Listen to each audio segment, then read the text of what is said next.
Hi అండి, crazy అబ్బి channel. ఈరోజు వచ్చేసి ఎగ్ కర్రీ చాలా టేస్టీగా ఎలా చేసుకోవాలో చేసి చూపిస్తానండి. ఇప్పుడు ప్రాసెస్లోకి అయితే వెళ్ళిపోదాం. ఇక్కడ స్టవ్ ఆన్ చేసుకొని కడాయి పెట్టుకుని ఆయిల్ అయితే వేసుకున్నానండి. ఇప్పుడు ఆయిల్ వేడవుతుంది. ఇప్పుడు ఆయిల్ అయితే వేడైంది కదండి, కట్ చేసి పెట్టుకున్న ఉల్లిపాయలు పచ్చిమిర్చి వేసుకున్నాం.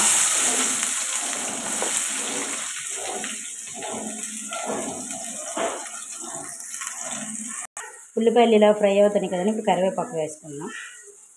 ఇప్పుడు బాగా ఫ్రై చేసుకున్నాం కలుపుకున్నాం.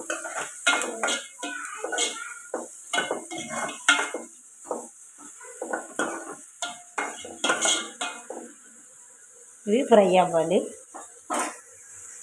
ఉల్లిపాయలు అయితే ఇలా ఫ్రై అయ్యాయి కదండి, ఇప్పుడు ఒక స్పూన్ దాకా అల్లం వెల్లుల్లి పేస్ట్ అయితే వేసుకున్నాం. ఫ్రెష్గా దంచుకున్న పేస్ట్ అయితే చాలా బాగుంటుందండి. టేస్ట్ కూడా చాలా బాగుంటుంది.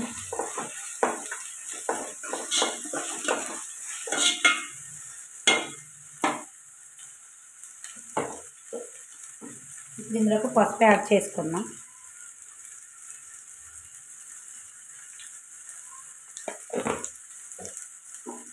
ఇప్పుడు అల్లం వెల్లుల్లి పేస్ట్ కూడా పచ్చివాసన పోయేదాకా ఫ్రై చేసుకున్నాం.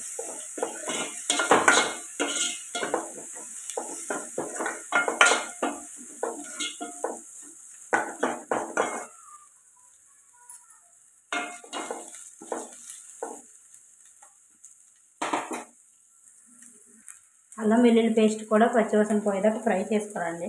ఇప్పుడు టమాటా ముక్కలు చిన్నగా కట్ చేసుకుని వేసుకున్నాం.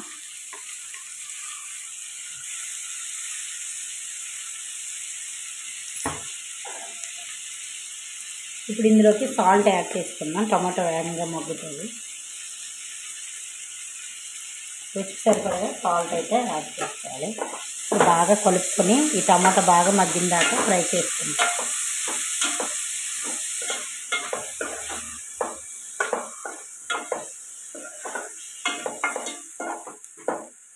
ఇలా కలుపుకున్నాం కదండి, మగ్గడానికి మూత పెట్టుకుని దగ్గర పడిన దాకా ఉడికించుకుందాం. అదే మెత్తబడిన దాకా.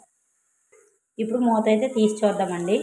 ఇదిగోండి, మనకు టమాటా అయితే మగ్గిపోయింది. ఇప్పుడు ఇందులోకి కారం, ధనియాల పొడి ఇవి యాడ్ చేసుకుందాం. ఇప్పుడు ఇందులోకి వచ్చేసి కారం, అలాగే చికెన్ మసాలా కొద్దిగా వేసుకోండి, చాలా టేస్టీగా ఉంటుంది. అలాగే గరం మసాలా,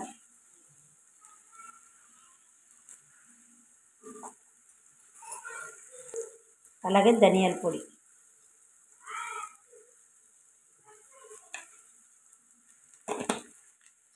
ఇవన్నీ బాగా కలుపుకున్నాం. కలుపుకొని ఒక నిమిషం పాటు ఫ్రై చేసుకొని ఇది ఉడకడానికి సరిపడగా వాటర్ అయితే వేసుకుంటాం.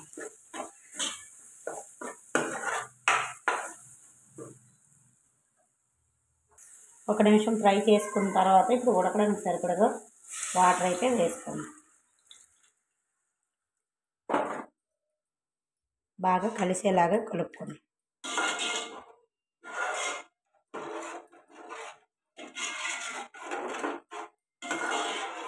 ఇది కొద్దిగా దగ్గర పడేలాగా ఉడికించుకొని అప్పుడు ఎగ్స్ అయితే వేసుకుంటే మనకి ఎగ్ కర్రీ రెడీ అయిపోద్దండి.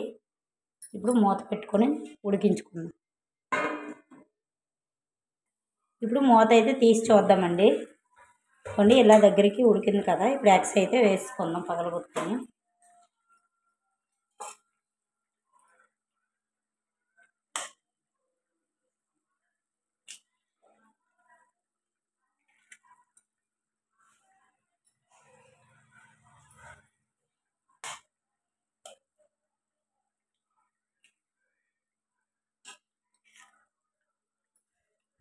అన్ని గుడ్లు కూడా ఇలా పగలగొట్టుకొని వేసుకోవాలండి.